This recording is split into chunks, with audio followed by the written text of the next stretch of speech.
Jesse. And Siba. And Dog. And Louis. channel, guys. Welcome to our channel. And so today we are talking about male and female friendships requested by Unati Swat Boy. And the question is Is it a myth? Or Does it tip over? So if you want to hear a little bit more about this, stick around.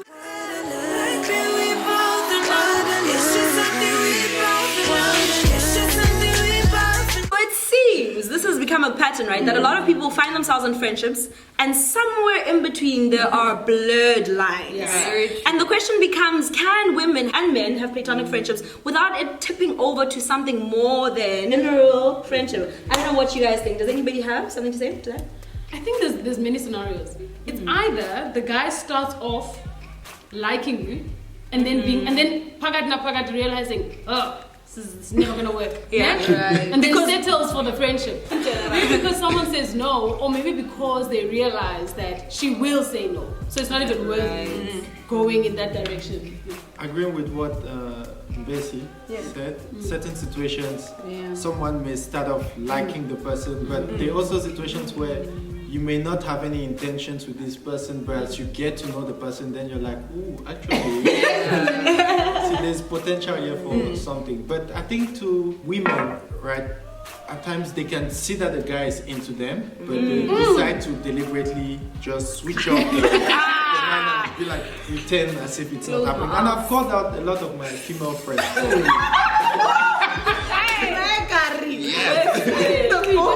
Not to me, like Yeah. But guys, do we switch off our brains? Or do women? Hey, let's not take it to ourselves. Do we switch off? Women switch off. That's the only way you can keep the friendship.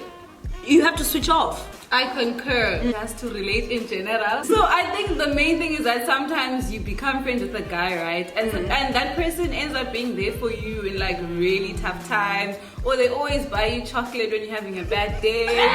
Chocolate. Yes. That's the way to see the heart. Yeah, that's the way to my heart. And they do all these things. When the better man, you're like, okay, zip it, let's shut down anything. But I feel like as women, we're incubators. So sometimes we do try to form links where you don't necessarily need to form links, and that can get a bit tricky sometimes. This question is it possible?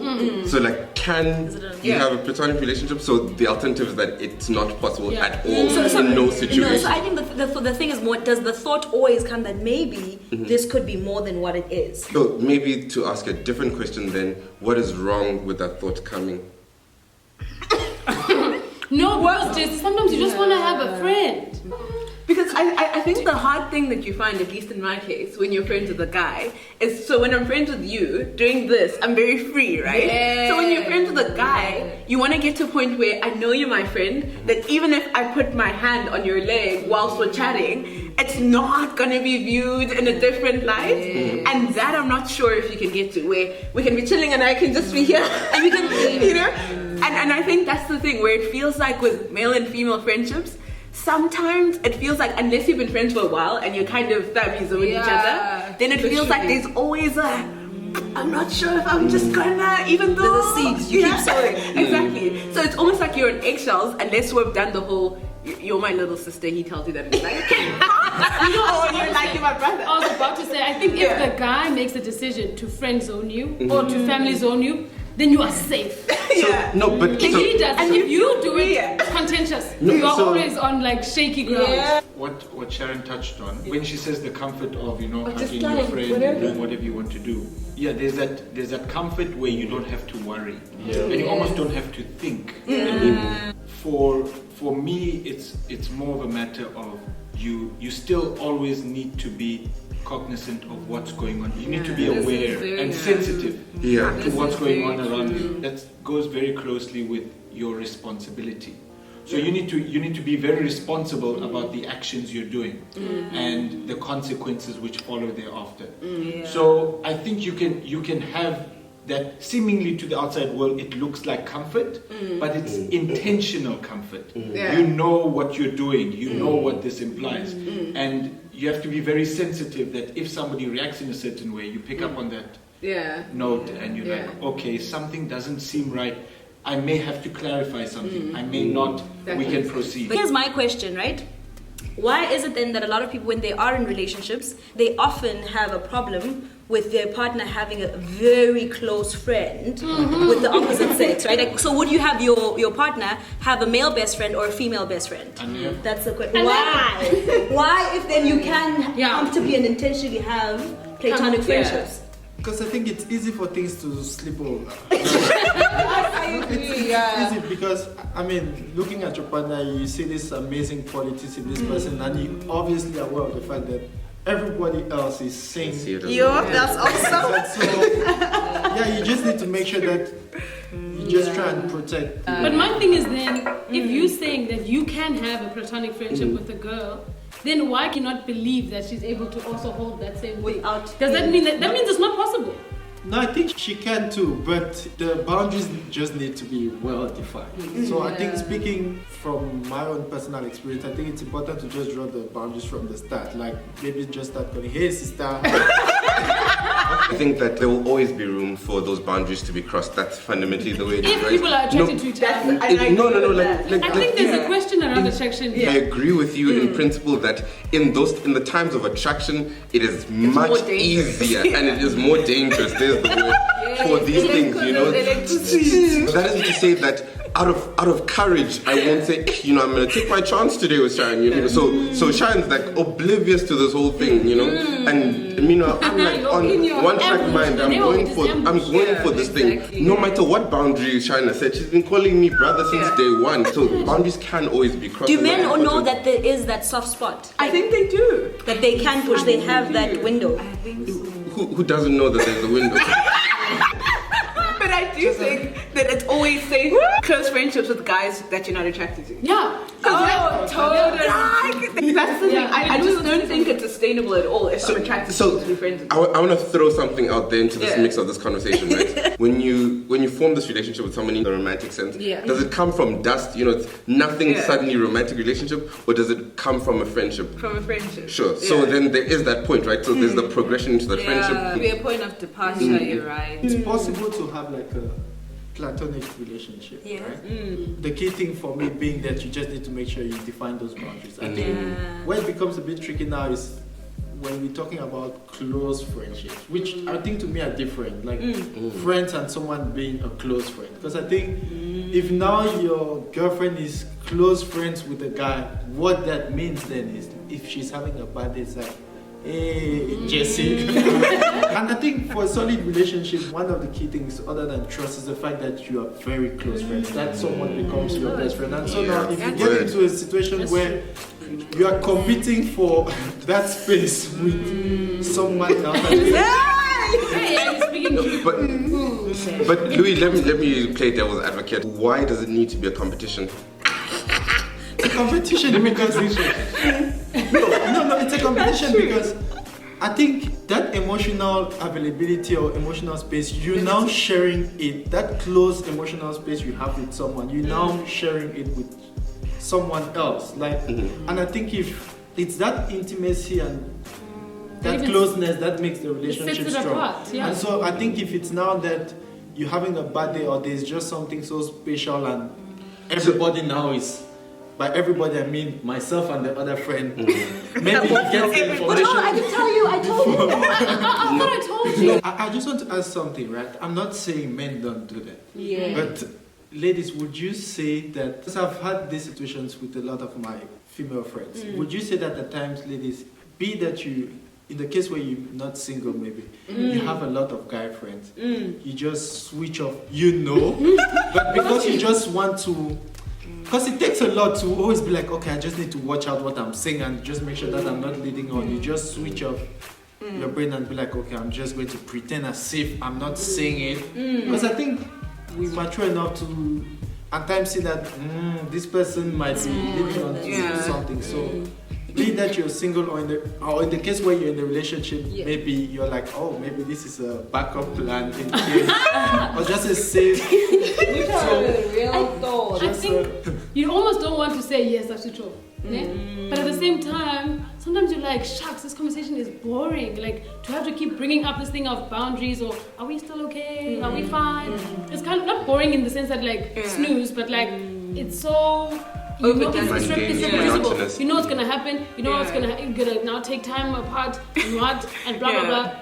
And sometimes you just want to be like, dude, I don't like you, but I really enjoy your company, and can we just continue? But it seems selfish because it's like you just want to take my company and you don't want to commit to me, you know? And so I think there is, like, to answer your question, there is a level of almost wishing it away. Like, just like...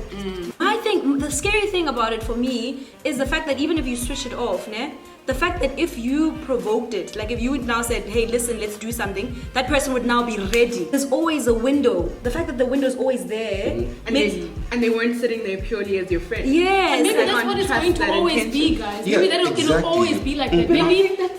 Maybe it's a continuum. Girls and guys, if left alone, will start here Left and alone. as friends and eventually move to, you know what I mean? I think it's a spectrum. If we look at it as one thing, that if left alone, if this is the tendency, then maybe we'll be okay with it. I think if we look a little closer at the roles that both females, and not to be misogynistic or sexist or anything in any way, but how the roles have been assumed throughout history, is that guys are the initiators of, say, relationships. Guys are more active about their pursuit, and girls assume the passive role or the recipient. So you know, if you're dating someone, she's probably getting 25 DMs weekly. So they're consistently going to get approaches or requests for more information. What we brought up earlier is, are you attracted to somebody? I think that on that we assume that attraction was absolute. But I feel that it's not absolute. So you may not be attracted to somebody at a certain point, but you may grow that attraction. That's true. And That's true. and I think what's coupled with attraction, because attraction's a little bit sensitive, is comfort. And once you develop that comfort with somebody, you can share something confidential or like emotional with this person. That's the first person you call when you have a problem to fix something. You're sharing comfort zones, and that's where you start blurring lines. So again, you need to be aware of this. It's a casual term when people are like, oh my gosh, it just happened. I don't know how it happened. You know, realistically, you know, men in that pursuit of women develop comfort zones with the woman. So you start texting the person. You know, you go out on dates, you converse more. So this builds it builds a friendship, it builds trust, rapport. And from there, then you know the person is more receptive to listen to what you have to say. And so from those comfort zones, that is how you build a relationship, or how it comes about. So in the same way, if you're pursuing, say, a relationship, or you have something with somebody, and you're giving off that comfort zone of yourself to other people, you're creating opportunities for it to lead. Opening doors. So I think, you know, in terms of how do we behave as well, it's different for a guy and a girl. You know, on a guy's side, to be more cognizant of your active approaches. Like, what are you saying to the girl? Like, you know, Sihles, let's go out for coffee. I shouldn't be asking you to go out for ice cream at 12 o'clock at night. So I shouldn't be asking that sort of thing, because that creates that blurred lines. And likewise, if you're the recipient, then you should choose what to do and what not to do. So if you do receive those requests,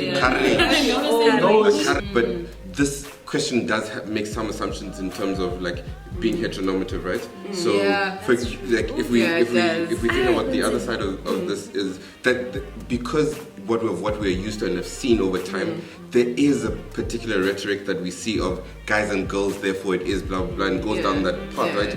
But it's fundamentally lives in relationships and individuals, and therefore it is possible for it to be two guys or two girls, right? So that comfort comes out of you've never had to suspect that, because you've never been told that was something to suspect.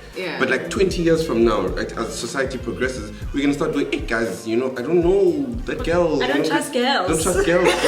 Actually, you know what I mean? So like, that's the other part to it. Because I think then the principle, like, because I liked what Vafa said around the ice cream thing and the intimacy thing.